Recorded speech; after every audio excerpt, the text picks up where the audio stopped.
primer invitado. Usted sabe que el tema en los próximos días será sin duda alguna la inauguración del aeropuerto Felipe Ángeles y también pues todo el reordenamiento del espacio aéreo en la zona metropolitana de nuestro país, en un contexto donde pues bueno, México no ha recuperado todavía la categoría 1 por parte de las autoridades norteamericanas, así es de que temas relevantes que sin duda alguna pues están impactando a la aviación comercial. Para platicar de este tema con nosotros está Andrés Remis. Él es experto en Derecho Aeronáutico y Aeroportuario del despacho Santa Marina y Esteta. Andrés, muy buenas tardes. Te saluda Rogelio Varela. ¿Qué tal, querido Rogelio? Muy buenas tardes. Un gusto saludarte a ti y a todo tu auditorio esta tarde. Muchas gracias a ti por tu tiempo, Andrés. Oye, pues coméntanos, sigue, pues digamos, dentro de los temas pendientes en la aviación comercial, pues esta recuperación de la categoría 1 por parte pues, de la Agencia Federal de Aviación Civil. ¿Qué de nuevo hay en este tema? ¿Qué avances se han logrado al respecto o de plano seguimos igual que el año pasado? Señor Rogelio, muy buena pregunta y muy pertinente. A final del día llevamos ya prácticamente, vamos a cumplir ya un año desde la degradación de la categoría 1. Al día de hoy no hemos recuperado esta categoría 1 de la que México típicamente siempre había sido o formado parte. Y bueno, la Agencia Federal de Aviación Civil en México reporta avances. Se tiene planeado que a finales del mes de abril lleguen inspectores de la FAA, auditores de la FAA, a revisar qué avances ha habido. Yo te puedo reportar que en este momento en materia de regulación ha habido reformas a la Ley de Aviación Civil, ha habido reformas al reglamento de la Ley de Aviación Civil, así como el reglamento de licencias.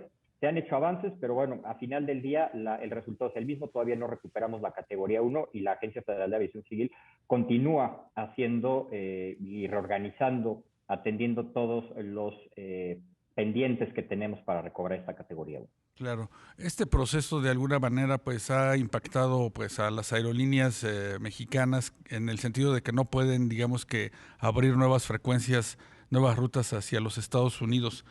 Por el contrario, pues sí tendrían alguna ventaja las aerolíneas de bandera estadounidense. ¿Hay movimientos ya en ese sentido de que México esté perdiendo pues de alguna manera cuota de mercado en este tráfico México-Estados Unidos? La pregunta es muy pertinente, Rogelio. A ver, a final del día no podemos olvidar que tenemos, y estamos hablando en un contexto pandémico todavía, con una recuperación de la industria aérea alentadora, pero ciertamente no a los niveles que teníamos hacia finales de 2019. En ese orden de ideas, claramente esta degradación de categoría ha tenido un impacto para las aerolíneas mexicanas. Como tú bien mencionas, las aerolíneas mexicanas al día de hoy no pueden abrir nuevas frecuencias o destinos a los Estados Unidos, quedan limitadas un poco en el tipo de aeronaves que pueden utilizar entre el mercado americano y el mercado mexicano. Y ciertamente esto pone en desventaja a las aerolíneas mexicanas, toda vez que las oportunidades, es decir, cuando no hay una ventana de oportunidad para que las aerolíneas mexicanas aprovechen y exploren nuevas rutas, nuevas frecuencias, entonces es una ventana de oportunidad que se pierde, ¿no? Y que pone en ventaja ciertamente a las aerolíneas americanas versus las aerolíneas mexicanas. Ciertamente me parece, querido Rogelio, que la situación se atene un poco en el contexto pandémico en donde Sí. ciertamente todavía no llegamos a los niveles que traíamos anteriormente y de alguna manera, bueno, pues eso ha alivianado un poco el contexto de la categoría 2 en la que nos encontramos actualmente. Pero contestando tu pregunta particular, ciertamente nos pone en desventaja versus el mercado norteamericano. Claro, sobre todo cuando consideramos, Andrés, que pues ante el conflicto bélico en Europa, pues quizá muchos norteamericanos pues no quieran viajar a Europa en el próximo verano, quizá busquen pues lugares más cercanos para digamos que pasar las vacaciones y en ese sentido pues México sigue siendo pues una primera opción para los turistas estadounidenses. Totalmente, Albert. El mercado mexicano, para el mercado aeronáutico mexicano, el mercado estadounidense es el más importante. Nuestro vecino país del norte es con el país que más frecuencias, más destinos, más rutas tenemos. Entonces, ciertamente nos pone en jaque a las aerolíneas mexicanas en el sentido de se aproxima una temporada de verano que se antoja fuerte Sí. en materia de aviación y que normalmente el mercado mexicano es muy ávido a abrir frecuencias de temporada, sobre todo en verano, a destinos turísticos mexicanos que son interesantes para para los extranjeros, ¿no? Claro. Incluido el mercado americano y el mercado europeo. Y eso pone en desventaja a las aerolíneas. Tenemos claro el claro ejemplo del aeropuerto de Cancún, que es la joya de la corona en materia aeroportuaria para México, Sí. en donde las aerolíneas americanas tienen una presencia fuertísima. Las aerolíneas mexicanas han intentado penetrar en ese mercado desde Cancún hacia los Estados Unidos con muy buenos resultados y muy buenos números. Y bueno, el hecho de no poderlo hacer ahora esta temporada, pues claramente pone en desventaja a nuestras aerolíneas mexicanas. Claro. Otro de los temas, Andrés, que pues están gravitando en estos momentos es sin duda alguna pues la próxima inauguración del aeropuerto Felipe Ángeles en Santa Lucía, en el Estado de México. Hay un reordenamiento del espacio aéreo a partir pues de esta nueva terminal. ¿Cómo ves que se va a dar esta interacción entre el AICM y el Felipe Ángeles? Se menciona también Toluca, pero pues realmente su operación es mínima. Completamente. Estamos a días prácticamente de que se inaugure el nuevo aeropuerto Felipe Ángeles. El día de hoy realizaron varias aerolíneas mexicanas vuelos de prueba para temas de adiestramiento y reconocimiento en el campo.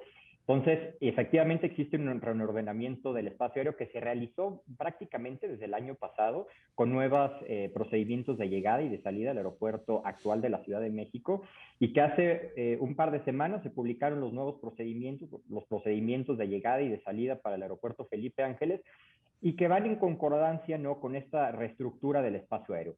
Habrá que ver, querido Rogelio, en siguientes días cómo va, previo a la inauguración, Sí.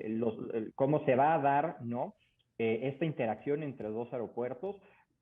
Desde luego, el aeropuerto Felipe Ángeles en su inauguración con pocas frecuencias de manera relativa, ¿no? Y desde luego habrá que observar y estar muy pendientes de la gran labor que tienen CNEAM, los controladores de tráfico aéreo en el espacio aéreo mexicano, para coordinar precisamente las llegadas y salidas del aeropuerto actual de la Ciudad de México y del nuevo aeropuerto Felipe Ángeles, en una zona, en la zona del Valle de México, que ciertamente tiene una orografía complicada, ¿no? Y si a eso le sumamos el mal clima, como en esta tarde lluviosa de martes, pues bueno, las cosas se pueden complicar. Entonces tendremos que estar muy al pendiente de cómo se va desarrollando esta interacción entre los dos aeropuertos. Claro.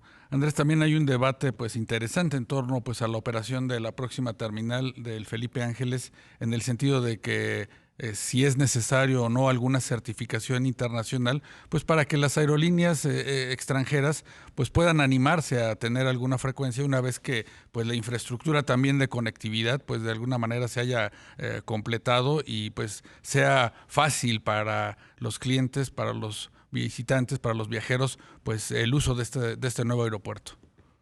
Correcto, el tema de la conectividad, Rogelio, sigue siendo un tema importante, la conectividad terrestre Sí, para el aeropuerto exactamente. Felipe Ángeles sigue siendo un tema muy importante en la agenda, que insisto, habrá que ver cómo va evolucionando y cómo las autoridades relantes al respecto, bueno, pues empiezan a informar respecto a la conectividad del aeropuerto y llama mucho la atención porque en materia de certificaciones internacionales, bueno, habrá que ver cómo juega esta evaluación que nos harán en siguientes meses en la Sí. FAA a través del programa de evaluación de seguridad operacional y ver qué impacto tiene efectivamente el nuevo aeropuerto Felipe Ángeles, ¿no? Cabe mencionar, Rogelio, que a final del día no estamos buscando, las certificaciones internacionales al día de hoy las debería ya de tener el aeropuerto Felipe Ángeles, toda vez que esas certificaciones que estamos buscando, ¿no?, van en línea con las regulaciones y las normas establecidas por la Organización de Aviación Civil Internacional, de la cual México es parte, ¿no? Sí. Entonces, en teoría, pues el aeropuerto Felipe Ángeles debería ser un aeropuerto perfectamente funcional el día de su inauguración, ¿no?, con los servicios aeroportuarios que ya ha anunciado el gobierno al respecto. Y bueno, habrá que ver cómo se acomodan las aerolíneas, cómo funcionan las frecuencias que se tienen planeadas en los primeros meses para el aeropuerto y ver si aerolíneas extranjeras se animan a operar en el aeropuerto Felipe Ángeles, ¿no? Por supuesto. Pues Andrés Remis, como tú dices, es un tema que pues estará, digamos que muy pendiente de la opinión pública, por supuesto de la aviación comercial. Y pues bueno, quedan estos micrófonos abiertos para que nos acompañes otro día para pues seguir platicando y exponiendo la problemática de nuestro sector de aviación. Gracias por acompañarnos, Andrés. Rogelio, muchas gracias y encantado de seguir platicando contigo. Un saludo a ti y a todo tu auditorio. Buenas tardes.